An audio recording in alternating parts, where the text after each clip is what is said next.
আহমদিয়া মুসলিম জামাত। তো তুমি কি আহমদিয়া মুসলিম জামাতে আসবে নাকি আসবে না? তো সে বললো আহমদিয়া মুসলিম জামাত, যেহেতু মুসলিম আছে না, তো মুসলিম তো খারাপ কিছু না, আমরা মুসলিম, ওইটা মুসলিম, মাত্র সমস্যা কি? তখন বেড়ে যায় ওনাদের গ্রামে একটা গল্প বলছিল যে এক এলাকার মধ্যে দূর থেকে একটা যুবক আসছে কাজ করার জন্য। তো সে দীর্ঘদিন যখন কাজ করতেছে, ওই বাড়িতে একটা বুড়ি থাকতো, বুড়ির একটা নাতনি ছিল, সুন্দরী একটা নাতনি। তো ওই যে যুবকের সাথে নাতনির সাথে গভীর একটা সম্পর্ক তৈরি হয়ে গেছে, যার কারণে যুবক কিছুদিন পর পরেই বুড়ির বাড়িতে আসে। তো বুড়ি একদিন জিজ্ঞেস করতেছে, ওই কিন্তু আমার বাড়িতে আসে, তোমার নাম কি? তো বলছে আমার নাম নাতিন জামাই। তার নাম কি বলে? নামের সুন্দর নাম না? তো বুড়ি তো খেয়াল করছে না নাতিন জামাই নাম রাখতে পারে, তার নাম রাখছে নাতিন জামাই। আমাদের দেশে অনেকে নাম রাখে না, আঙ্গুর, বৃষ্টি, কত কিছু নাম রাখে, আকাশ, বৃষ্টি, সৃষ্টি। তো সে বলবে জিজ্ঞেস করছে তোমার নাম কি? তো আমার নাম হলো, বলে নাম কি? না নাতিন জামাই। তো বুড়ি তার নাতিন জামাই বলে ডাকে। একটু চলতে প্যান্ট যখন গভীর হয়ে গেছে, একদিন সে বললো চলো আমরা পালাই, এখানে তো বিয়ে শাদী করা সম্ভব না, চলো আমরা পালাই যাই।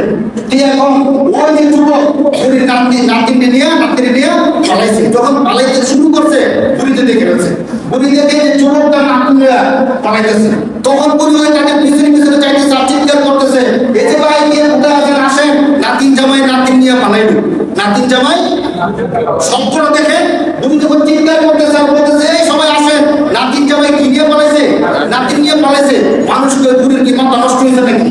নাতিন জামাই নাতিন নিয়ে পালাইতে পারতো, পালাইবো না। সে নাতিন জামাই, সে তো নাতিনকে নিয়ে যাইবো, সে আবার কানে নিয়ে যাইবো।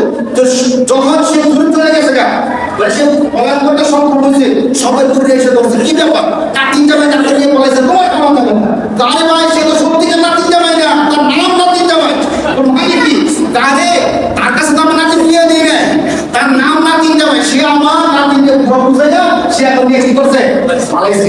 তো দেখেন সত্যিকার তারা এখন আহমদিয়া মুসলিম জামাত নাম দিয়া আমাদের সাথে বিশ্বাস, আমাদের ভাইদেরকে টোকা দিয়ে তাদের গলের মধ্যে ঢুকাইতেছে।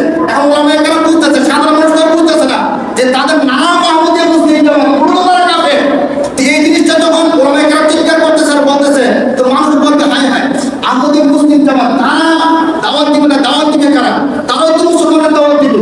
যখন এই জিনিসটা বুঝতে সক্ষম হবে যারে তারা নামে না আহমদিয়া মুসলিম জামাত, মূলত তারা কাদিয়ানি, মূলত তারা কাফের, তখন সময় শেষ হয়ে গেল, তখন তার কিছু করার নাই। ওদিকে সমাজ মাইন্ডে করলে তখন তো চিৎকার করে লাভ হবে। দেখেন এখন এমন হয়ে গেছে যে আহমদিয়া মুসলিম জামাত তাদেরকে কাফের ঘোষণা করার জন্য ওলামায়ে কেরাম সহ তৌহিদি মুসলমান সবাই সোচ্চার, কিন্তু মানুষ বিষয়টা বুঝতেছে না। তো তারা আহমদিয়া মুসলিম জামাত তাদেরকে কাফের বলবে কেন? বিষয়টা এমন কথা বলেন। আর সরকারও তাদেরকে কাফের ঘোষণা করতেছে না, করতেছে। যদি আমরা বলতেছি যে নবীন পরে নবীনের সংসদে আইন চাই, এটা কি কাফের হইতেছে? হইতেছে না। অথচ এই বাংলাদেশের সমস্ত মুসলমানদের প্রাণের দাবি, হৃদয়ের দাবি যে নবীন পরে নবীনের সংসদে